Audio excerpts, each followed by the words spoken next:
Assalamualaikum warahmatullahi wabarakatuh. Saudaraku yang dirahmati Allah, ada sebuah nasihat yang sederhana, namun dalam maknanya menusuk hati yang paling dalam, yaitu masuklah ke rumah orang lain dalam keadaan buta dan keluarlah dalam keadaan bisu. Kalimat ini terdengar singkat, tapi jika kita renungkan, ia adalah cermin akhlak, cermin iman, dan cermin keikhlasan seorang hamba. Seringkali kita datang ke rumah orang lain bukan hanya membawa tubuh, tapi juga membawa mata yang penuh penilaian dan lisan yang mudah berbicara. Kita melihat, lalu kita membandingkan, kita memperhatikan, lalu kita mengomentari, kita menyaksikan, lalu kita menceritakan kembali. Padahal boleh jadi dari situlah dosa-dosa kecil mulai terkumpul. Tanpa kita sadari, masuklah dalam keadaan buta. Bukan berarti kita benar-benar tidak melihat. Namun maksudnya, janganlah kita sibuk melihat kekurangan orang lain. Jangan kita perhatikan isi rumahnya dengan hati yang membandingkan. Jangan kita nilai kehidupannya dengan standar kita. Jangan kita ukur kebahagiaannya dengan ukuran dunia. Karena setiap rumah menyimpan cerita. Setiap keluarga memiliki ujian.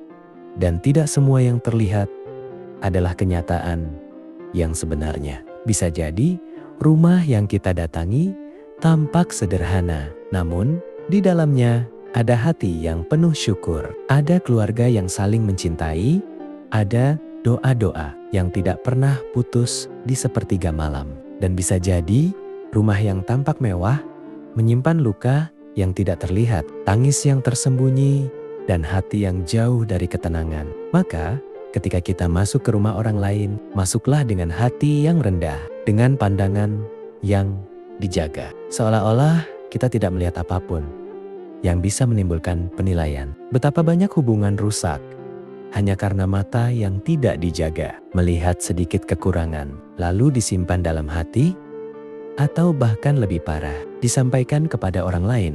Dari sinilah lahir ghibah. Dari sinilah muncul prasangka, dan dari sinilah uhwah perlahan-lahan hancur. Lalu, nasihat kedua, keluarlah dalam keadaan bisu. Ini bukan tentang tidak berbicara, namun tentang menjaga lisan, tentang menahan diri dari menceritakan apa yang tidak perlu. Karena apa yang kita lihat di rumah orang lain adalah amanah, bukan bahan cerita, bukan bahan candaan, apalagi bahan untuk menjatuhkan. Seringkali setelah pulang dari suatu tempat, tanpa sadar mulai berkata tadi, aku lihat rumahnya begini. Kayaknya mereka sedang ada masalah, atau sepertinya hidupnya tidak seperti yang kita kira. Lalu cerita itu berpindah dari satu orang ke orang lain. Dan tanpa kita sadari, kita telah membuka aib saudara kita sendiri. Padahal Rasulullah mengajarkan, barang siapa menutupi aib saudaranya, maka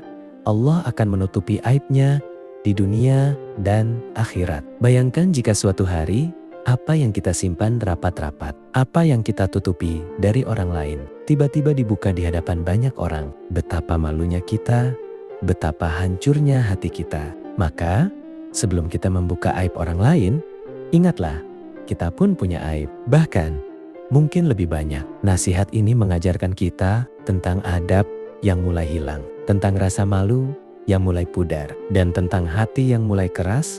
Kita hidup di zaman di mana segala sesuatu mudah dibagikan. Apa yang dilihat, langsung difoto. Apa yang didengar, langsung diceritakan. Apa yang terjadi, langsung disebarkan. Tanpa berpikir, tanpa merasa bersalah, tanpa menyadari bahwa setiap kata akan dimintai pertanggungjawaban. Menjadi buta saat masuk dan bisu saat keluar adalah tanda hati yang bersih.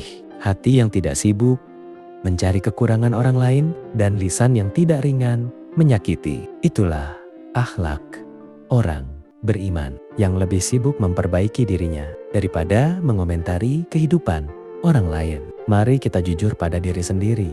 Berapa kali kita pulang dari suatu tempat lalu menceritakan hal yang tidak perlu? Berapa kali kita melihat sesuatu, lalu menyimpannya dengan prasangka? Berapa kali kita menilai orang lain tanpa benar-benar memahami keadaannya Hari ini, mari kita belajar untuk lebih banyak diam, untuk lebih banyak introspeksi. Jika kita ingin hati kita tenang, maka berhentilah mengurusi kehidupan orang lain. Jika kita ingin hidup kita berkah, maka jagalah lisan kita. Jika kita ingin dicintai Allah, maka cintailah saudara kita dengan cara menjaga kehormatannya. Dunia ini sudah cukup penuh dengan penilaian. Jangan kita tambah dengan prasangka. Dunia ini sudah cukup ramai dengan cerita. Jangan kita tambah dengan gibah. Dunia ini sudah cukup keras. Jangan kita tambah dengan hati yang kasar. Mari kita jadi orang yang datang membawa ketenangan dan pergi tanpa meninggalkan luka. Mulai hari ini, ketika kita bertamu, niatkan untuk menyambung silaturahmi, bukan untuk mencari tahu, bukan untuk menilai, dan bukan untuk membandingkan. Dan ketika kita pulang, bawalah hanya kebaikan, simpan apa yang tidak perlu, dan jagalah apa yang menjadi rahasia. Mungkin kita tidak bisa menjadi orang yang sempurna, tapi kita bisa belajar menjadi orang yang menjaga pandangan, menjaga lisan, dan menjaga hati. Karena dari situlah lahir. Wassalamualaikum warahmatullahi wabarakatuh.